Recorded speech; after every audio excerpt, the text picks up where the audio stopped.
มาตีกันแต่ละคนมีกินแต่ก็มีกินอาทิตย์นึงจัดว่าอาทิตย์ มาขึ้นนะส่วนบทที่เก่านี่ ไม่เสียว่า ใจภาคยกภาพยก ผู้คนมีอยู่ เพื่อออกตัวเต็มบทที่เก่าหยิบถ่ายแล้วก็เป็นซองมาขึ้นไปส่วนมาตะโกนประสาทที่ในบทที่เก่านี่เขาเรียกว่าตะโกนประสาทคนเรามีศูนย์กลางประสาทอยู่ที่สมองสมองนี่เป็นมาศูนย์กลางประสาทเป็นผู้คุมทุกอย่างการชื่อการจำการโคตรคิดเลยรู้ที่สมองมันจะมีไงประสาทโตมาทุกฝักส่วนของร่างกายสมองสร้างว่ากับปานเขา ฝ่ายนั้นเป็นว่า เอาขึ้นเองสมอง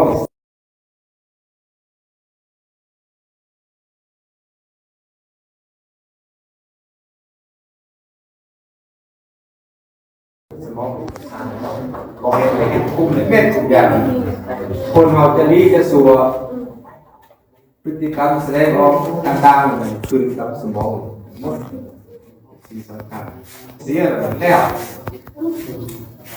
โบกเด้งไหลทุกอย่างเสียเลยไหมคือคนเราว่าคนอุบัติเหตุแกนพูดคาแต่สมองยังดีเดี๋ยวนี้เป็นคนไหนเป็นคนดีไหนแต่สมองนี่เขามีคุณภาพเสื่อมหนึ่งแล้วคนเรา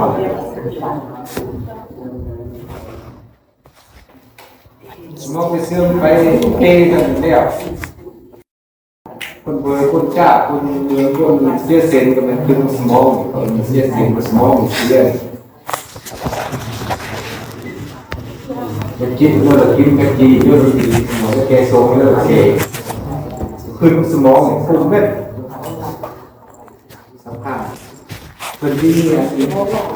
ระบบกรูห่อเอาไว้ให้แกนชุด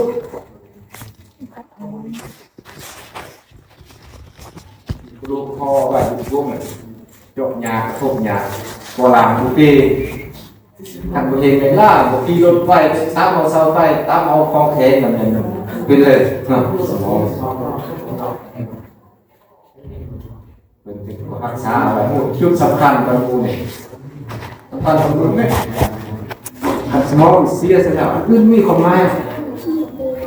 มีเรื่องมีความหมายผู้นำเสนอผู้เป็นคนไหน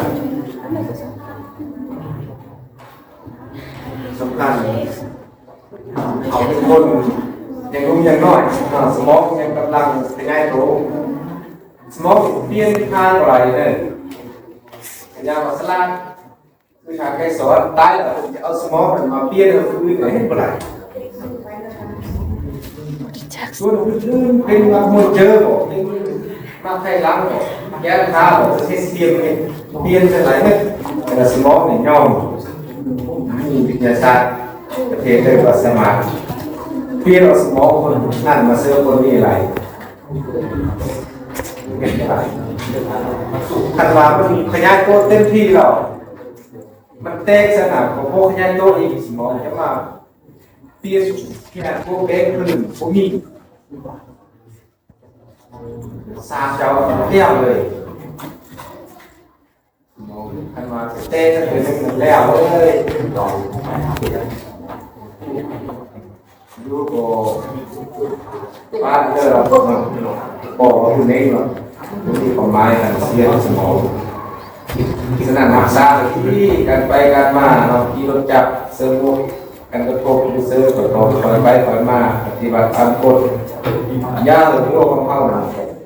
พวกของแข็งมันเตะสมองเสียเลยมันเตะไหลนี่คือโคตรของผู้คุณเติมมีความหมายเสียจังหวัดสิรินยังเป็นหัวทีแล้วมาโคกีทีรุ่นสิ่งของทีซึ่งโตแนวนี้น้อยสองเรื่องสามเรื่องอีกนี่หมายเป็นเรื่องเนาะทีเอาบางมีคนเรื่องเราจับมาเขาก้าวเลย จับได้คือกำบาสะโพกเป็นหน่อย6 เดือนอันมือจับได้เสื้อตาเนี่ยเห็นไหมล่ะ